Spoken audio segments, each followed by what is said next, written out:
안녕하세요. 영윤사모의 영성일기 윤영윤 사모입니다. 오늘은 말씀 앞에 서라 라는 제목으로 말씀 나눠보려고 합니다. 많은 크리스찬들이요, 교회 다니고 신앙생활 한다고 하나님 나를 부욕해 하기 위해서, 나를 높여주기 위해서, 나를 아니면 지켜주시기 위해서 존재하시는 분처럼 착각하는 경우가 참 많습니다. 그러다 보니 하나님께 크게 쓰임받았던 분들도요, 내가 뭘 해도 하나님 내 편이실 거야 라는 이 착각 때문에요, 타락하기도 하죠. 그런데 능자이신 하나님을요, 피조물일 뿐인 우리 편으로요 만들 수 없습니다. 우리가 그분 편에 서야죠. 성령님께서는요, 우리가 하나님 말씀대로 살지 않는데 계속 함께 계시지 않습니다. 불순종을 계속 선택하다 보면 성령님께서는요, 우리를 떠나실 수밖에 없어요. 저는 결혼하고 10년 동안 하나님 내 편이실 거라는 착각 속에서 살았습니다. 때로는 남을 미워하고요, 덜 정직하게 살면서도 말씀대로 살지 않으면서도요, 하나님 나 사랑하셔, 그러니까 하나님 내 편이실 거야 라는 착각을 하면서 살았죠. 제 중심된 삶을 살았어요. 제가 여태까지 살아온 이 과정과 그리고 제가 들어왔던 말들, 제 마음의 아픔의 기억들이 저의 기준이 돼서요, 계속 정죄하고 판단하면서 그렇게 살았습니다. 특별히 저희 남편을 되게 원망하고 미워할 때가 참 많았었어요. 제 기준에서는요, 저희 남편이 집안일을 이렇게 잘 도와줘야 되는데 생각만큼 이렇게 움직이질 않더라고요. 또 제가 이렇게 막 표현하는 스타일은 아니라서 막 혼자 속으로 정죄하면서 사는 거죠. 성령님과 교제 나눈다는 사람이 왜 저러지? 정말 이거 왜 이래? 나도 성령님과 교제 나눠. 성령님께서 나도 사랑하셔. 이것만큼은 성령님 내 편이실 거야. 막 이렇게 정죄하면서 사는데요, 마음에는 온갖 분노와 미움과 원망과 불평이 아주 가득해요. 제 안에 그 평안함이 없고요, 마음에 쉼이 없어요. 마음이 너무너무 힘들더라고요. 제 기준이 아니라 하나님 말씀을 기준으로 살기를 원하신다라는 걸 그 10년의 세월을 통해서 이제 가르쳐 주시는 겁니다. 이 말씀은요, 사울의 이야기예요. 사울은 사무엘을 통해서 하나님의 뜻을 다 듣지만 하나님의 뜻에 순종하지 않습니다. 자신이 기준이 되고 자신이 높아지는 것이 가장 중요했던 사람이었어요. 사무엘이 사울에게 오늘 말씀을 통해서요, 그 말씀 앞에서 돌아보기를 촉구하고 하나님 앞에 다시금 회개하기를 이야기하지만 사울은 돌이키지 않습니다. 도리어 자신의 높아짐을 위해서요, 하나님을 이용하기도 마다하지 않아요. 자신을 높이기 위한 삶을 살다 보니까요, 기름 부음을 받았던 사울에게요, 성령님 떠나시고 악령이 그 사울의 평생을 괴롭힙니다. 사울의 삶에는요, 평안함이 없었어요. 뭔가 미움과 원망과 불안함과 두려움이 그를 사로잡아서 그의 평생에 온 마음의 고통 속에 살았습니다. 사울처럼요, 하나님을 내 삶을 위한 내 편으로 만들 수 없습니다. 그러면 어떻게 해야 할까요?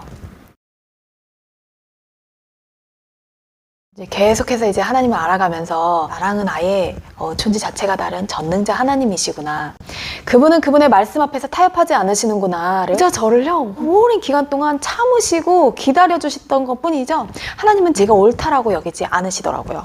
말씀대로 살아야 하나님의 샬롬이 가득한 그런 평강이 가득한 삶, 이 말씀대로 살아야 내가 살 수 있구나를 알게 되는 거죠.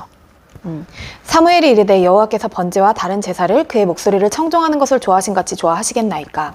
순종이 제사보다 낫고 듣는 것이 순양의 기름보다 나으니라고 하셨는데요, 하나님께서는요, 우리가 헌금 드리는 삶 중요하지만요, 그보다 더 하나님 말씀에 순종하고 우리의 심령이 깨어지고 마음의 중심이 변화돼서 깨끗한 마음으로 하나님 앞에 나오기를 원하신다라는 겁니다.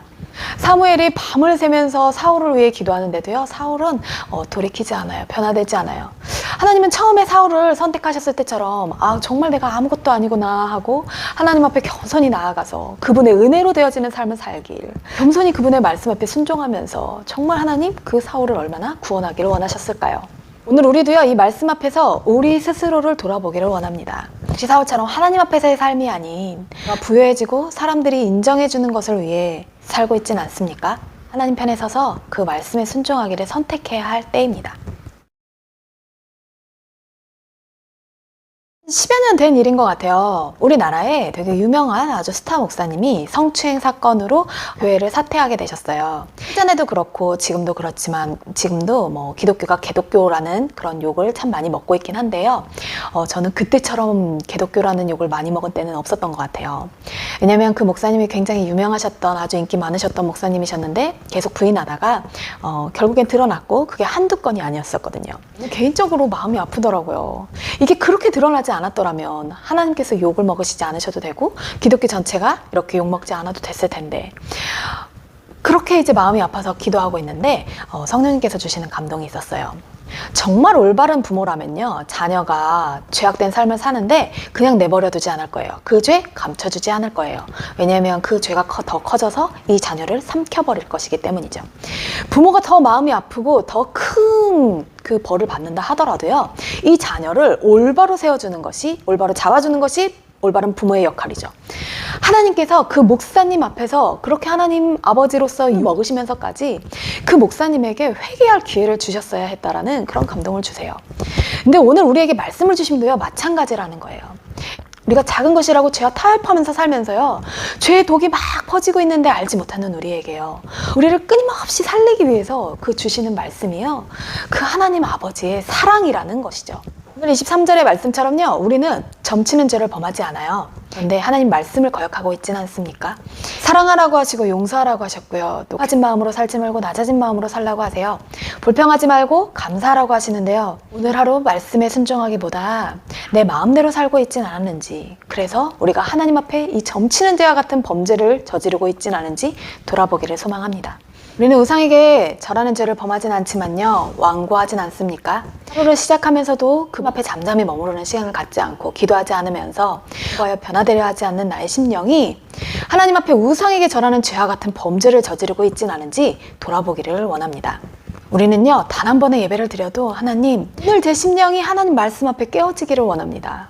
여전히 제 중심으로 살면서 사울처럼 하나님을 이용하는 삶을 살고 있진 않습니까? 말씀 앞에서 제 잘못이 드러나게 해주시고, 말씀 앞에 찔림이 있게 해주시고, 변화되게 하여 주시옵소서. 영혼이 새롭게 되는 은혜를 주십시오 하고 기도해야 합니다. 그리고 그것이 얼마나 큰 은혜인지요.